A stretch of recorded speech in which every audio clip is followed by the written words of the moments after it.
जीवम दव्वम जिणवरवसहेळजेळडी दिट्ठं देविन्दविन्दवन्दं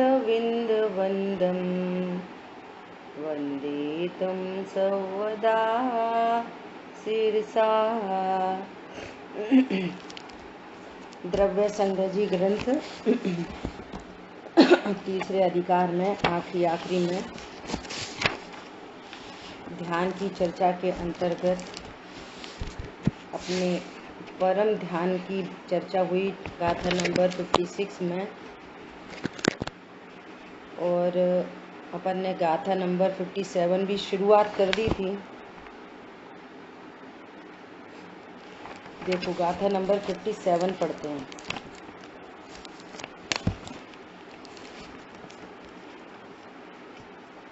तव सुध वंदव चेदा झाड़ रह धुरंधरो हवे जम्हा तमहा तत्तियडिरदा तल्लधिये सदा होह व्रती तपसी श्रुताभ्यासी ध्यान में हो धुरंधर निज ध्यान करने के लिए तुम करो इनकी साधना। बहुत गजब की चर्चा है। तप के लिए तप नहीं करना, व्रत के लिए व्रत नहीं करना, पूजा के लिए पूजा नहीं करना, दया के लिए दया नहीं करना, ध्यान के लिए सब करना। समझ आई बात? आत्म ध्यान के लिए सब कुछ करना, आत्म ज्ञान के लिए सब कुछ करना। जो कुछ है सब आत्म ज्ञान के लिए। जैसे बच्चे पेपर देते हैं ना, तो वो उनका खाना पीना उठना बैठना खेलना सब कुछ पढ़ाई के लिए। अब शाम को साइकिल चलाने चले जाते बच्चे, क्यों भैया पेपर है तुम साइकिल चलाने जा रहे?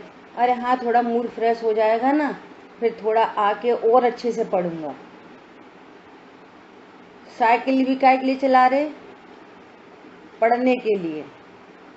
ऐसे यहाँ पर जितनी भी धर्म की नैमित्तिक क्रियाएं हैं, वे सारी नैमित्तिक क्रियाएं शुद्धोपयोग के लिए, अपने स्वरूप के लिए, स्वरूप में लीनता के लिए, लीनता में वृद्धि के लिए, परिपूर्णता के लिए। एक ही लक्ष्य है जैन शासन का, एक ही लक्ष्य।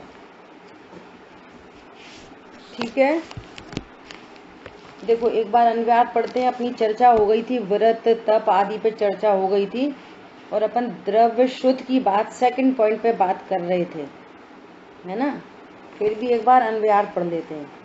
क्योंकि तप श्रुत और व्रत को धारण करने वाला आत्मा ध्यान रूपी रथ की धुरा को धारण करने वाला होता है, इसलिए उस परम ध्यान की प्राप्ति के लिए तप श्रुत व्रत इन तीनों में लीन हो।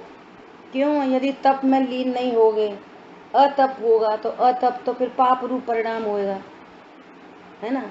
तो पाप रूप परिणामों से तो इधर आने की गुंजाइश और बहुत कम हो जाएगी, है ना?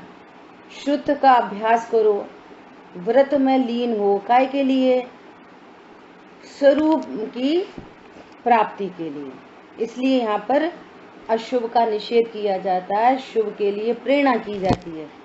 सुबह भी चर्चा आई थी, है ना, कि हम तो व्रत समिति आदि पालते हैं और वे तो शुभ परिणाम है, और आप तो मिथ्यात्व के साथ होने से आप तो उनको पाप परिणाम कह रहे हो। तो भैया जिनागम में भी जो शुभ भावों की प्रेरणा दी गई है, वो शुभ की प्रेरणा शुभ के लिए नहीं, स्वरूप समझने के लिए दी गई है। इसलिए उसका व्यवहार का थोड़ा स्थान है बस, लेकिन व्यवहार व्यवहार के लिए नहीं। जो व्यवहार व्यवहार के लिए करता है वो व्यवहाराभासी होता है, और जो व्यवहार परमार्थ के लिए होता है वो वस्तु स्वरूप की प्राप्ति कर लेता है। व्यवहार होता है लेकिन वो अपने को अकर्ता ज्ञायक जानता है। ये गजब की बात है। ठीक है, तो अब अपन सेकंड पॉइंट पे अपनी तप की चर्चा हो गई थी और मेरे को अब याद आ रही है कि तप की 6 परिभाषाएं बताई थी, यहीं से बताई थी, है ना। यहाँ पर तप की 6 परिभाषाएं। अपन समय न जाया करते हुए किस किस ने उन 6 परिभाषाओं को लिखा, सुना, समझा? बोलो। मैंने किया हुआ। बहुत बढ़िया। अपने को 3 दिन मिल गए, फ्राइडे भी क्लास नहीं हो पाई। ईमानदारी से बोलो किस किस ने किया। भैया पढ़ोगे लिखोगे, यहाँ पे तो चर्चा ही की जा रही है, बनोगे भगवान, या नवाब ववाब की तो कोई बात ही नहीं है।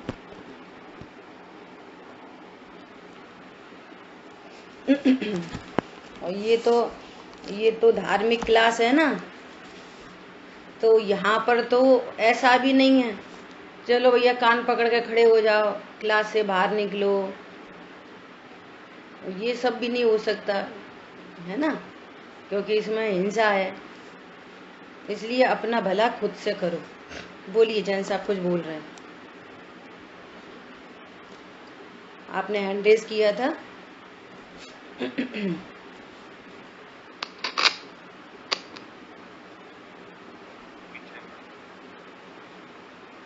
कुछ बोल रहे हैं आप? आवाज नहीं आ रही बिल्कुल। जो 6 परिभाषा थी वो हमने भी लिखी है। बहुत बढ़िया।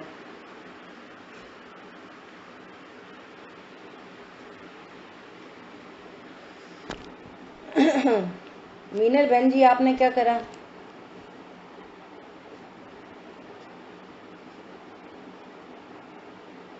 अपनी कॉपी पर लिखनी थी बस। कुछ लोगों से तो उम्मीद रखी जा सकती है। अजय भैया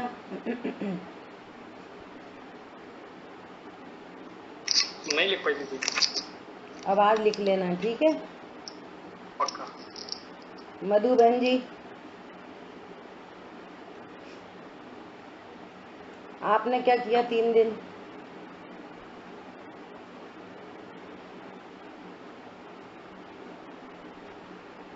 बोलो। अभी लिख नहीं पाए। क्यों नहीं लिख पाए?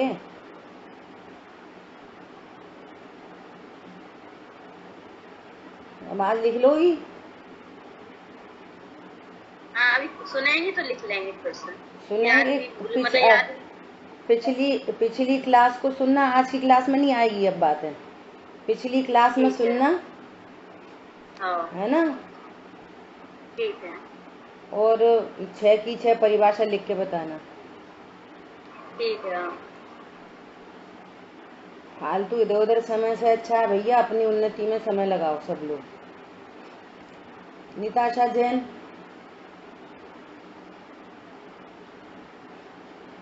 अपना ही स्वाध्याय का समय बेकार जाता है। चलो अभी अपने को द्रव्य श्रुत। वास्तव में आगम के बिना पदार्थों का निश्चय नहीं किया जा सकता। बोलो, यदि हमारे हाथ में ये आगम नहीं हो तो हम पदार्थों का निश्चय कैसे करेंगे, है ना। क्योंकि आगम ही जिसके त्रिकाल उत्पाद व द्रव्य 3 लक्षण बरतते हैं, ऐसे सकल पदार्थ समूह के यथा तथ्य ज्ञान द्वारा सुस्थित अंतरंग से गंभीर है। आगम बहुत गंभीर है। कितनी गंभीरता चाहिए देखो दीदी। ये वाला तो हो गया था ना दीदी, ब्रह्मसूत्र वाला। ये बराबर, इसमें शब्द ब्रह्म वाला जो चैप्टर आया था, बराबर तो बराबर। दूसरा पॉइंट होना है इसमें। हाँ, मैं जानबूझ के पढ़ रही हूँ इसको।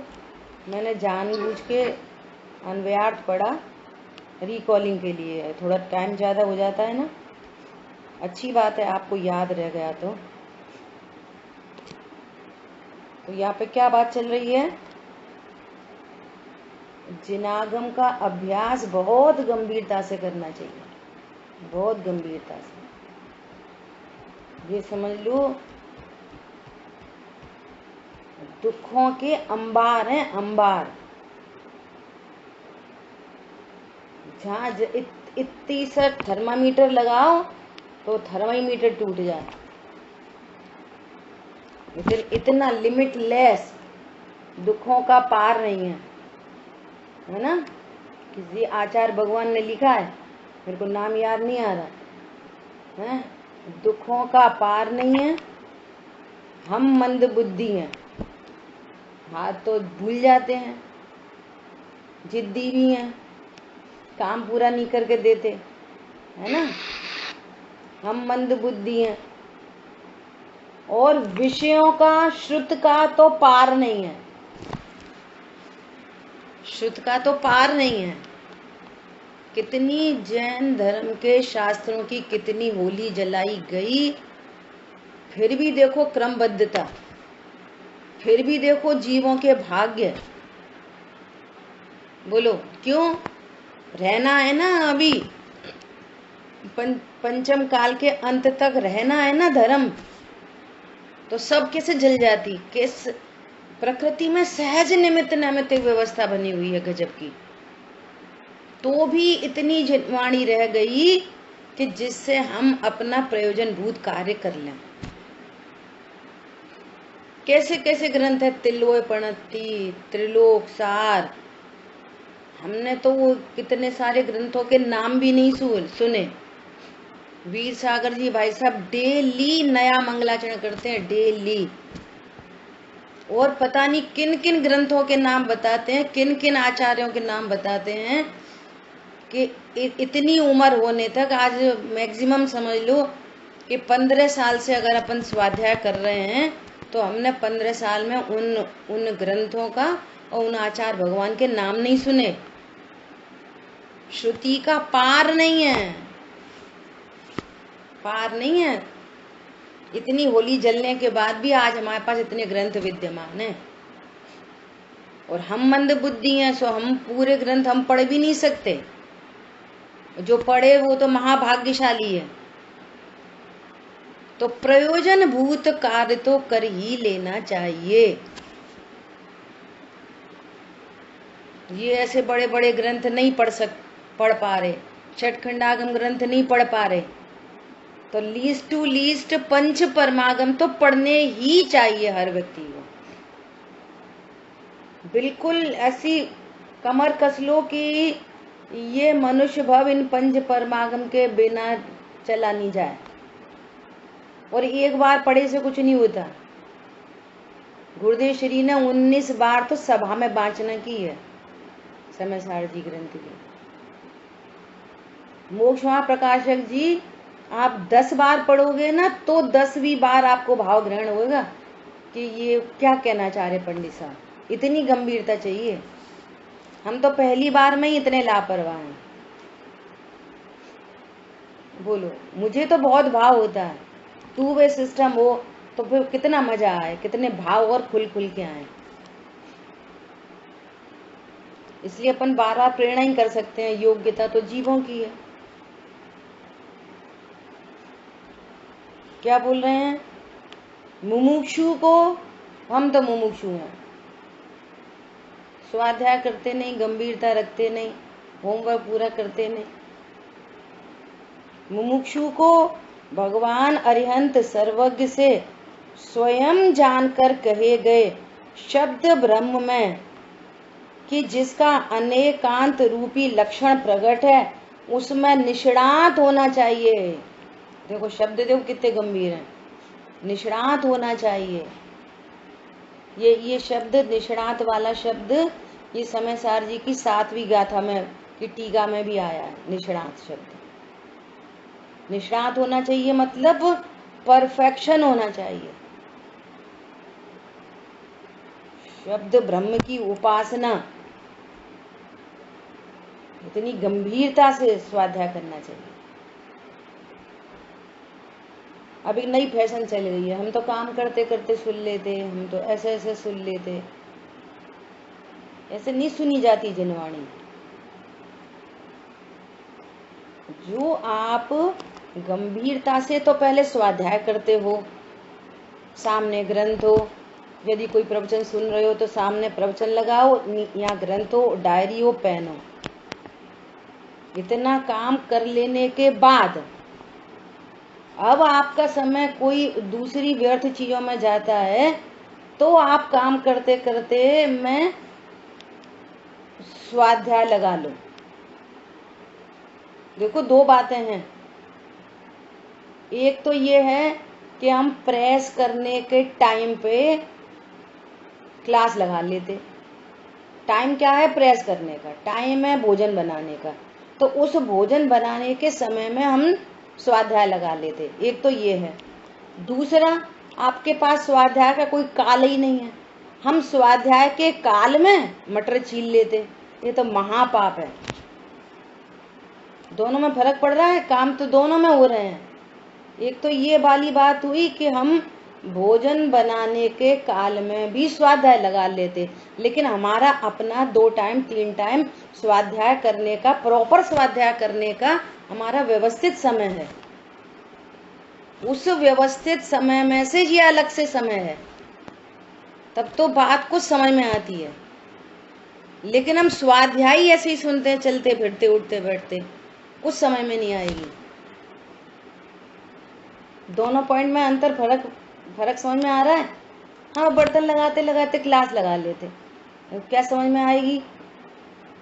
बर्तन लगाते लगाते अभी इतना उपयोग शार्प नहीं है कि लगाते लगाते तुम्हें भाव ग्रहण हो जाएंगे।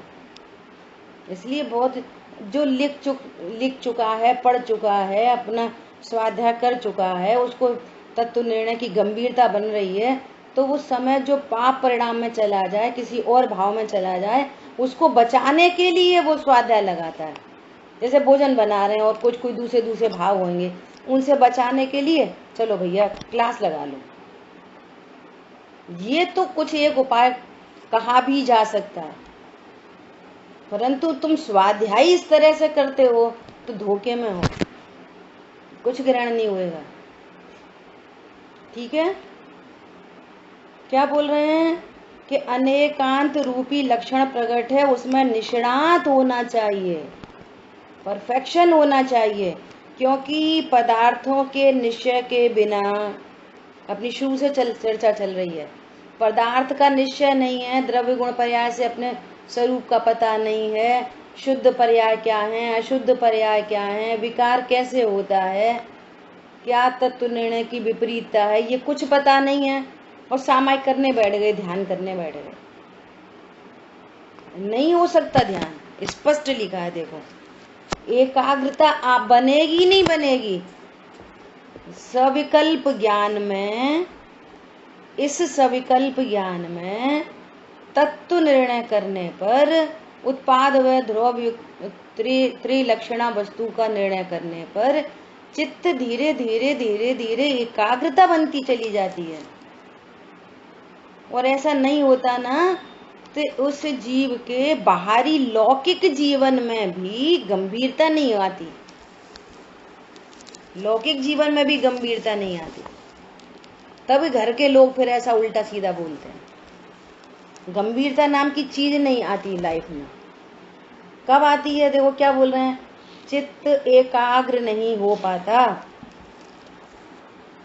और द्रव्य गुण पर्याय से स्वरूप का निर्णय करने के बाद मोह की मंदता होती जाती है, राग की मंदता हो जाती है, तो उसके चित्त में वो भगवान आत्मा ऊर्ध्व रहने से एकाग्रता बनती है उसको, और फिर सामायिक के काल में, ध्यान के काल में वस्तु स्वरूप की प्राप्ति होती है। ये विधि है। जितने लोगों ने विधि अपनाई है वो इसी प्रकार से विधि है। देखो, ये जो 7 नंबर की गाथा है ना, इसमें आचार्य देव ने कहा है, क्या बात कही है, अनंत धर्मों वाले एक धर्मी में जो निष्णात नहीं है। गाथा नंबर 7 है, उसकी टीका की दूसरी ही लाइन है।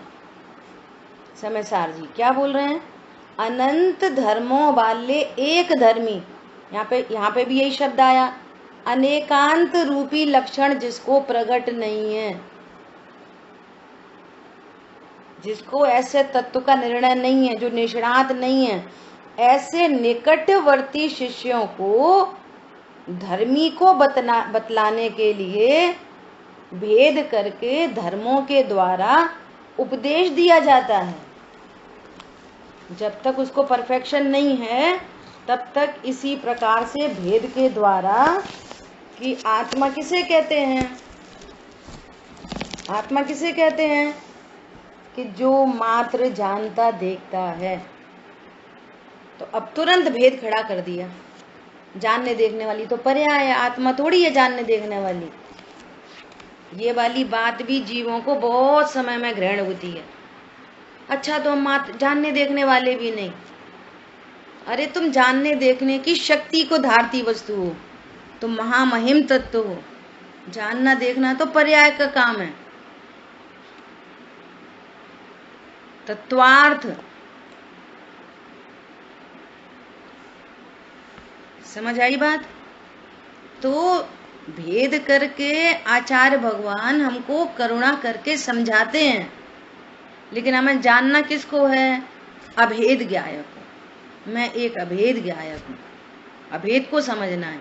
समझाएंगे किससे? भेदों से। तो यहाँ पर कह रहे हैं कि श्रुत का अभ्यास करना चाहिए और उसमें परफेक्शन होना चाहिए, वस्तु स्वरूप एकदम क्लियर होना चाहिए। और आपको होमवर्क दे रहे, मोक्ष महाप्रकाशक जी ग्रंथ में सम्यक्त सन्मुख मिथ्या दृष्टि के अंतर्गत 7वें अधिकार में सम्यक्त सन्मुख मिथ्या दृष्टि के अंतर्गत ये बात कही गई है कि स्वाध्यायी कैसा होना चाहिए। वो बारंबार आगम का अभ्यास करता है, अपनी प्रणति को मिलाता है, उसको स्वरूप समझ में नहीं आता तो फिर बड़ों से पूछता है, उनसे नहीं पूछ पाता तो समान बुद्धि के धारक जीवों से बारंबार चर्चा करता है, और फिर चर्चा का आंसर मिल जाने के बाद भी रिलैक्स नहीं होता, फिर उस परिणति से अपनी मिलान करता है कि मेरे को ये वाली बात ख्याल में आई है कि नहीं आई है, और तब तक अभ्यास करता है जब तक इसको एक रूपता से निर्णय नहीं होता। ये पूरी बात सम्यक सन्मुख मिथ्या दृष्टि में लिखी है, उसको पढ़ना आप लोग और फिर निर्णय करना कि इस तरीकों को हम अपनाते हैं कि नहीं। ठीक है, देखो सेकंड पॉइंट, टंकोत्कीर्ण ज्ञायक एक स्वभाव ऐसा जो निज परमात्म पदार्थ उससे प्रारंभ करके सर्व पदार्थ संबंधी निर्णय आगम से ही होता है। बोलो, जिससे हमको तत्व निर्णय होता है उसी का हम अभ्यास नहीं करें तो कैसे तो तत्व निर्णय होगा, कैसे तो ध्यान की विधि बनेगी, कैसे तो सामायिक होगी, कैसे तो प्रतिक्रमण होएगा, कैसे तो आलोचना होएगी। प्रतिक्रमण पाठ पढ़ लेने से थोड़ी कोई प्रतिक्रमण होता है। हम तो रोज प्रतिक्रमण पढ़ते हैं, फिर क्या करते हो? तत्व ज्ञान से तो शून्य है। समझ आ रही बात? प्रतिक्रमण पाठ नहीं भी पढ़ा, उस वस्तु स्वरूप पता है तो तत्व की प्राप्ति होएगी कि नहीं होएगी? अब कोई प्रश्न करे कि फिर क्यों लिखा है, लिखा क्यों है? फिर इसलिए लिखा है कि तुम कम से कम पाप से बच जाओगे। जब तुम बार बार पढ़ोगे ना, अरे मैंने किसी जीव का दिल दुखाया हो, एक इंद्रिय जीव का, दो इंद्रिय जीव का, तो क्या पता इतना कुछ पढ़ के सुन के क्या पता इसकी कुछ थोड़ी सी कषाय मंद हो, तो इतना तो भला होगा कम से कम, वह इतना ही होगा, उससे कोई बहुत बड़ा भला नहीं हो जाएगा तत्व ज्ञान के अभाव के बिना।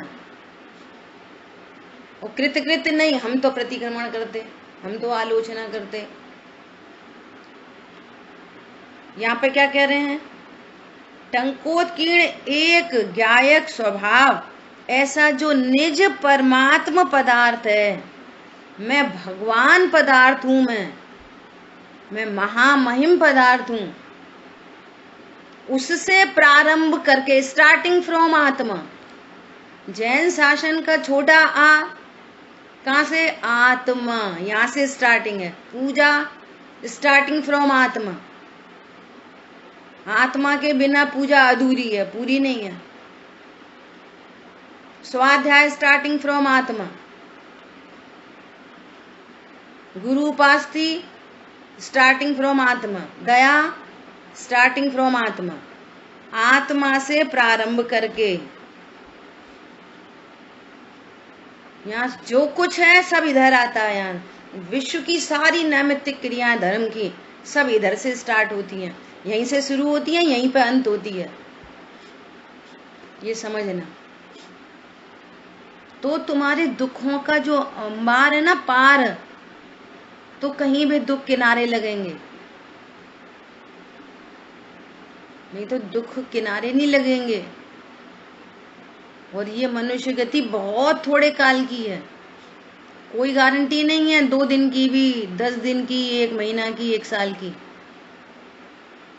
कोई गारंटी नहीं है। इसलिए तत्व ज्ञान में बिल्कुल तत्पर रहना चाहिए। यही एक सुख ही करने का उपाय है।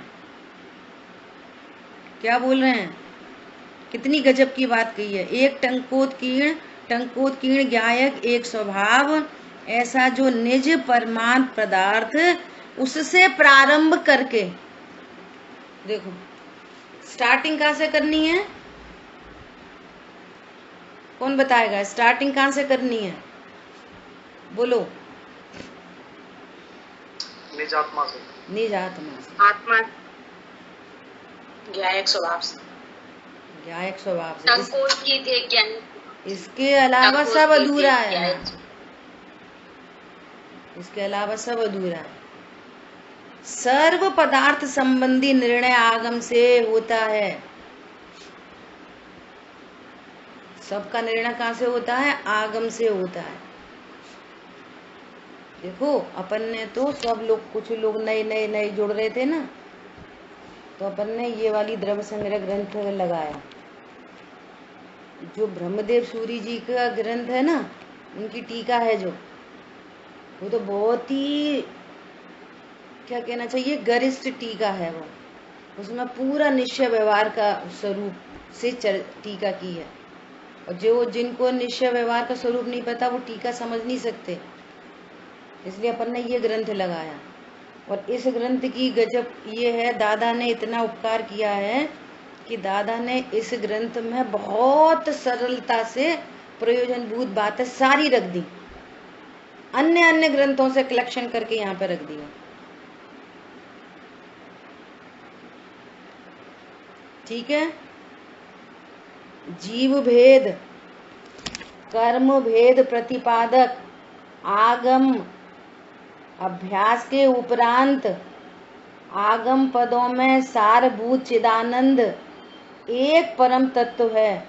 उसके प्रकाशक अध्यात्म परमागमों द्वारा पदार्थ की पहचान हो सकती है।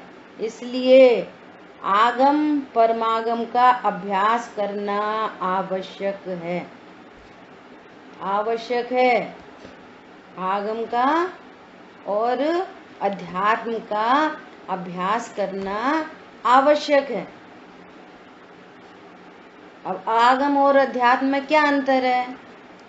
सुनो ध्यान से। आगम जीव का संयोगी कथन करता है।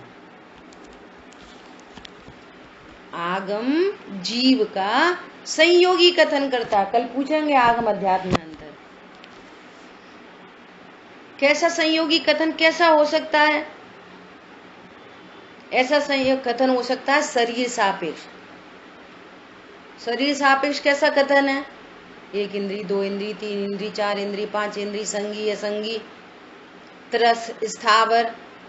शरीर सापेक्ष भेद प्रभेद की चर्चा करेगा आगम, संयोग का ज्ञान कराएगा। सुनना, बहुत गंभीर बात है। संयोग का ज्ञान कराएगा। और ये आगम तब पूरा होता है जब अध्यात्म पता होता है। अध्यात्म से पता चलता है कि ये संयोगी कथन है, एक इंद्री दो इंद्री होने पर भी जीव तो अतीन्द्रिय है, तब संयोग का संयोग रूप ज्ञान होता है। क्या बोला? आगम के साथ में जब अध्यात्म का पता चलता है तब वो संयोग संयोग रूप दिखता है, नहीं तो वो जीव को ही एक इंद्री दो इंद्री तीन इंद्री जानता रहता है और मिथ्यात्व का सेवन होता रहता है और ग्रंथों का स्वाध्याय चलता रहता है। समझ में आ रही है भूल? कितनी बड़ी भूल। ग्रंथों का स्वाध्याय चलता रहता है और आगम में संयोग का ज्ञान कराया है, किस परिणाम के फल में कैसी स्थिति बनती है ये ज्ञान कराते हैं आगम में। और अध्यात्म पता नहीं हो तो जीव को ही एक इंद्री दो इंद्री तीन इंद्री जानते रहते हैं, और जीव तो एक इंद्री दो इंद्री है नहीं, जीव तो अतीन्द्रिय महापदार्थ है। संयोग का ज्ञान शरीर सापेक्ष, संयोगों का ज्ञान कर्म सापेक्ष, संयोग का ज्ञान परिणाम सापेक्ष। जीव ऐसे परिणाम करता है, जीव ऐसे परिणाम करता है, ऐसे परिणामों का फल ये है, ऐसे परिणामों का फल ये है, ऐसे परिणामों का फल ये है। पूरे आशव अधिकार में, तत्वा सूत्र जी के आशव अधिकार में उन परिणामों का ज्ञान कराया है और उसके फल में कैसा कैसा बंद होता है। तो ये संयोगों का जो ज्ञान कराया जा रहा है ना, तो वो यदि उसको अध्यात्म नहीं पता होता तो वो अपने को कर्मों से बंधा हुआ महसूस करता है। मैं कर्मों से बंधा हूं, मुझे कर्म बंध गए, मुझे कर्म बंधे हैं, ऐसा मेरे ही परिणाम है, मैं परिणाम खराब है, मैं खराब हूं, परिणाम अच्छे हैं, मैं अच्छा हूं। और यहाँ तो ज्ञान कराया गया था संयोगों का ज्ञान। किन किन संयोगों का ज्ञान? शरीर, शरीर रूप संयोग, कर्म, कषाय और शुद्ध पर्याय का भी ज्ञान कराया। देखो मुनिराज संवर्ध निर्जरा की मूर्ति होती है, देखो अनंत सिद्ध भगवान को मोक्ष तत्व प्रकट है ना। और अध्यात्म क्या बताता है? ये आगम। अध्यात्म क्या बताता है? अध्यात्म तो ये बताता है एक टंकोत्कीर्ण ज्ञायक भाव, और बहुत से बहुत अध्यात्म में भेद से चर्चा मजबूरी पड़ जाती है।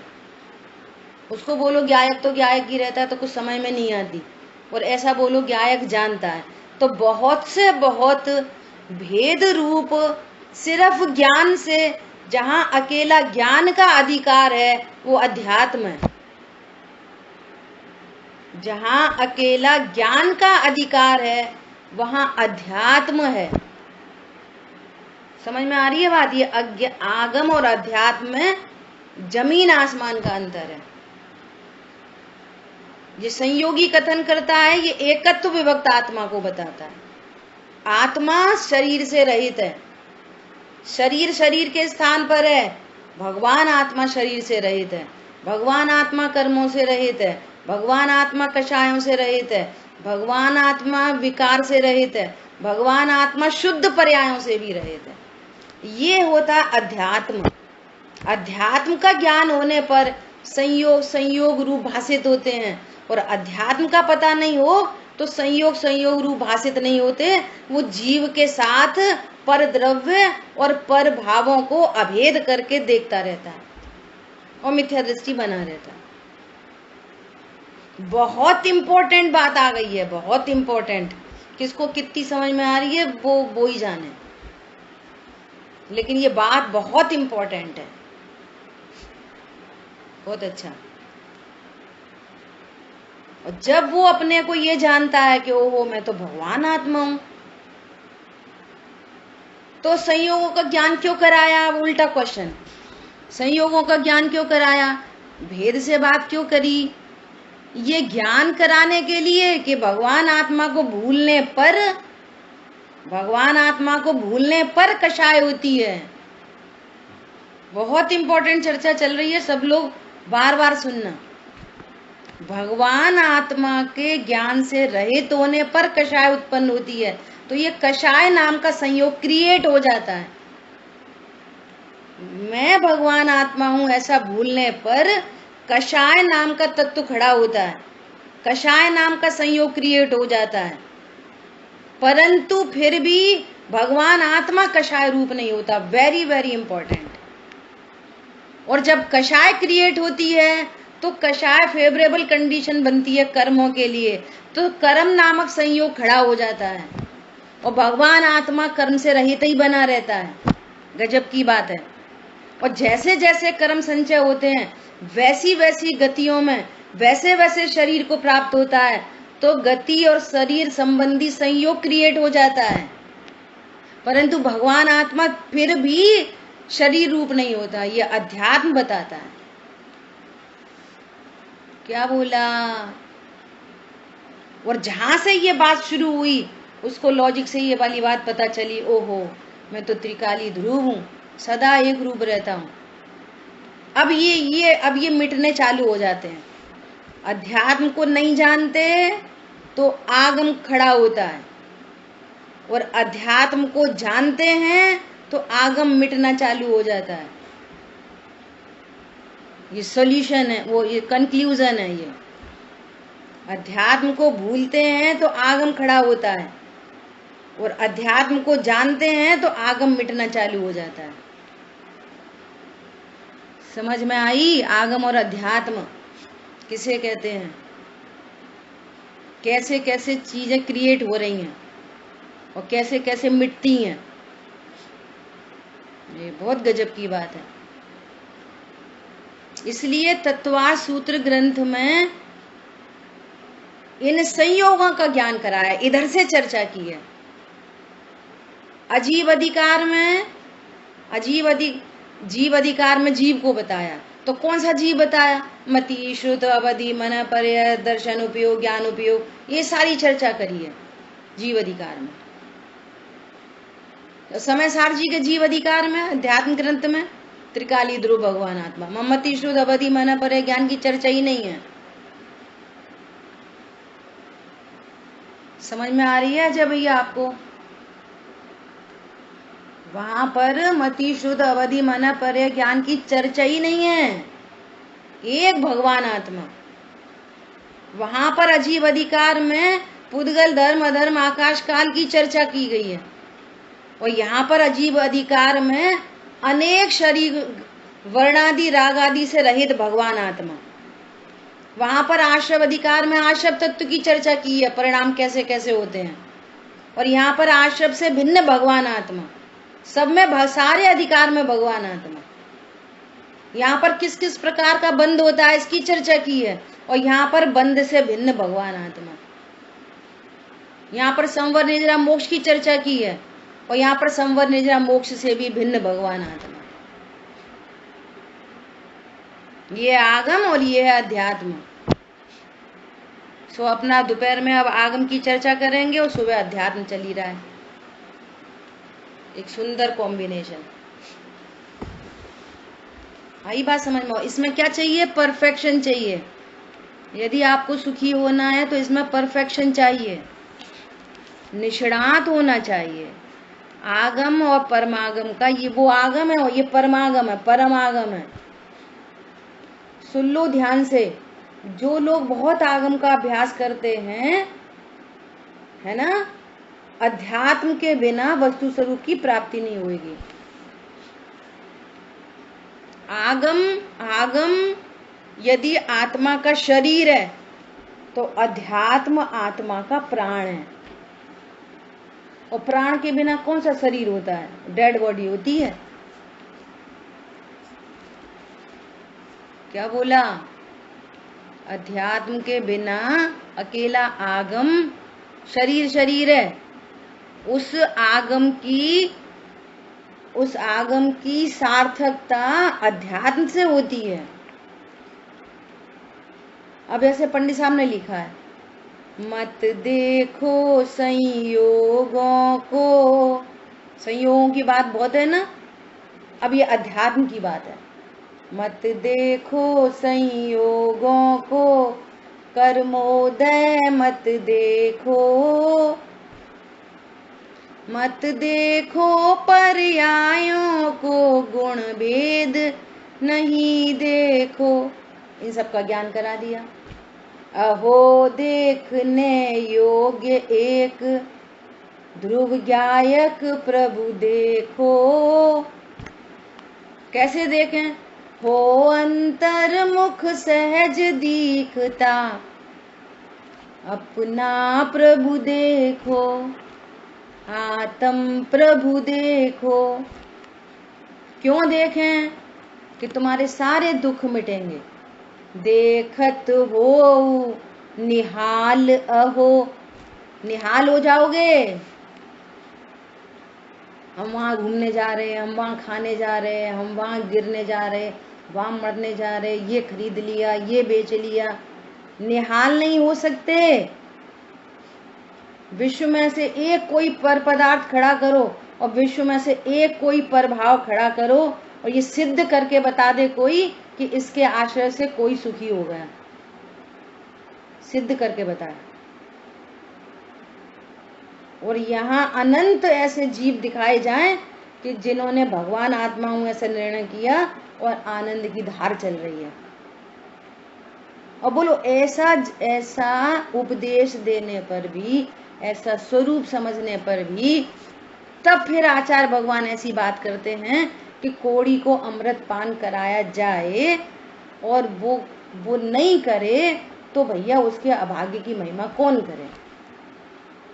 उसकी होनार का विचार करते हुए समता ही धारण करने योग्य है।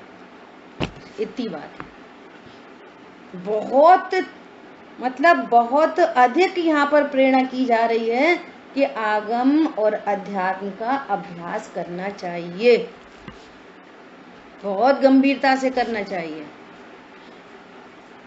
ठीक है बुआ जी, ये परमागम अध्यात्म एक ही बात है। एक ही बात है। ये देखो आगम और ये परम आगम, उससे उत्कृष्ट कहा जाता है, उससे श्रेष्ठ कहा जाता है। और इसका उल्टा भी है कि अगर तुमने आगम के बिना अध्यात्म पढ़ा है और त्रिलक्षणा वस्तु उत्पाद व द्रव्यात्मक वस्तु आपके ज्ञान में नहीं है ना, हे उपादेय का आपको निर्णय नहीं है, पर्याय क्या होती है, द्रव्य क्या होती है, ये निर्णय नहीं है, तो भी आप वस्तु स्वरूप की प्राप्ति नहीं कर सकते। फिर आप निश्चयाभास आदि आदि के प्रसंग बन जाते हैं। हाँ जी बोलिए। अध्यात्म जो है निर्णयात्मक हो गया ना। अच्छा, आगम पूर्वक अध्यात्म के स्वाध्याय करने से हमको भली प्रकार से वस्तु स्वरूप की प्राप्ति होती है। ठीक है, चलिए। जिन वाणी के ज्ञान से सूझे लोकालोक, सो वाणी मस्तक नमो सदा देत हूँ धूप। बोलिए द्वाशांग मई जिनवाणी माता की जय हो। जय जिनेन्द्र सभी को। एक डाउट है।